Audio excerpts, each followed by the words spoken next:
So Isaac, we were talking about maybe coming up with some best practices and talk about that. And one of the things that you mentioned to me the other day was a practice that perhaps was done many years ago that you experienced, where spouses were actually brought in very early on, actually before the posting, and were interviewed. Can you share some of that experience with us? Yes, indeed. I had an experience. The project was called the Kenya Technical Teachers Project.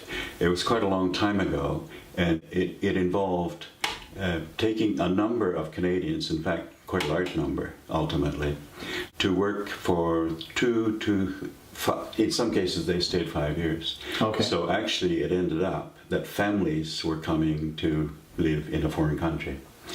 And we used the practice of interviewing the employee and the spouse, and if they had teenage children, we also brought in the teenage children. What a fantastic idea and concept. I think this would benefit everyone, including the organization itself. I think based on that experience, I can honestly say that that was an excellent investment, because it meant that the settling in process was much shorter, and the ultimate effect was that people knew ahead of time what to expect. And the other thing that developed with that was that we had families that learned to live together.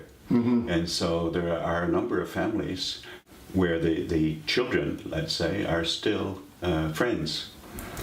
Very good. I think it's also just the buy-in, by educating the family, the spouse, the children. You get buy-in when they understand what they're going to be living. And there is an intercultural educational program that goes on in addition to, and this was an educational project, but in addition to that, the families and the children who went through that system, and who many of them went through the international school. Okay. And some of those people, for example, are now second generation involved in education. And one of them happens to be president of Nipissing University. Very good. So we do have a continuity ongoing. Yes. Well, thank you for sharing, Isaac.